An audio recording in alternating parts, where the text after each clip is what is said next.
When I was a kid, I had this exact same car and this same paint job. I loved it. The doorless 57 Chevy with enormous wheel wells. So today I'm going to do kind of a resto-mod on this car, turning it into a dirt track race car. I'll take the car apart and strip the paint off of it. I use a citrus-based paint stripper that my son turned me on to from watching YouTube videos of guys modifying Hot Wheels. It's this stuff right here. You can touch it with your hands. It works really well indoors, no real odors, anything. Takes about 10-15 minutes, then this happens. Then you've got this after a little cleanup with water and an old toothbrush. I'm going to make a roll cage out of 1.75 millimeter solid styrene rod. I heat it with a heat gun and then bend it over a piece of 3/4 inch lumber like this. I make 2 of these hoops.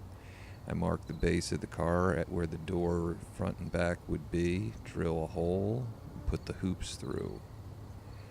I use this bit that's the same size as the rod, so you have to kind of wiggle it in, but it makes for a nice tight fit. I'll fit it to the roof of the car to get the exact height. Then I will glue them to the base. After this, I'm going to glue some small rods up at the top of what would be the door height. You'll see them through the doors. It's a really difficult job. It looks easy there. See, a piece broke. A lot of struggling. I make some back supports. The rear hoop, you'll see those through the back window. It'll look cool. And here I do the famous beat up the car with a round Dremel knurling bit. I'm not sure what you call that, but you've seen other guys do this, beat up things with I'm making this car look like it's going to be bumped around on the track, pounded back out, bumped around again, painted, bumped around some more.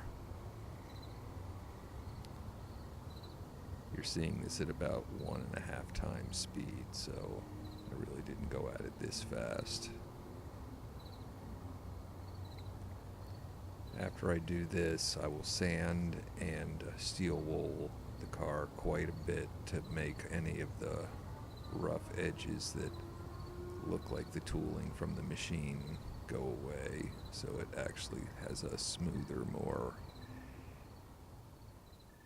pounded around by other automobiles look. This is what it comes out after a bunch of sanding and polishing. I'm going to use the dashboard from the car. I'll paint it black and detail it, but you'll never see that once it's in the car. But you know, I have issues.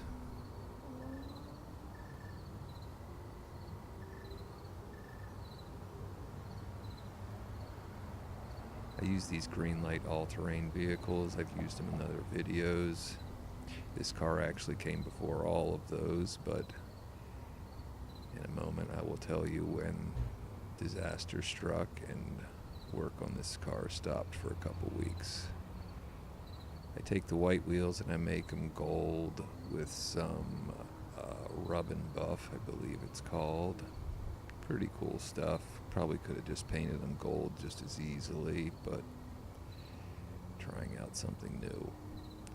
I weather the tires up like I do in a previous video, so I won't go through how I did that now. You can check another video to see how I did that. Here's the car after it's been primed and painted white, ready to be masked off for a two-tone paint job. This is where I mess up.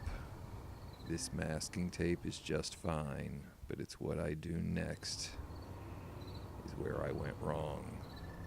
I let this car cure for probably a day before I did this. I thought I was in the clear. This is an enamel paint that's on the car, not acrylic. This masking tape is meant for this job, but here's where I mess up. I cover the other parts of the car lightly, or what I thought was lightly, with the regular blue painter's tape, and it destroyed the paint job, and the camera died. There were a lot of bad words said. I waited for a long time to get the decals. The car sat. It got shown in another video in its unfinished state. So here I am putting the decals that finally came in the mail on that are not working out quite as well as I would have liked, but they're okay. They're for HO scale slot cars. I bought a bunch of them off eBay. I wouldn't not recommend them, but I'm not going to recommend them.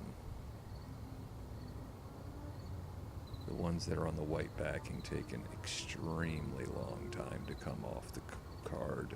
Literally 10 or 15 minutes, not 30 seconds like they should. But the number 3 that's on the door came right off like you would expect doing a water slide decal. Anyway, such is life. It all worked out in the end. So here's the car as it stands today. I do have some plans to do some other things to it, but those have to wait for some other things to happen, which I hope you will see in the near future. Thanks for watching. Please ask any questions you might have, and feel free to like and subscribe.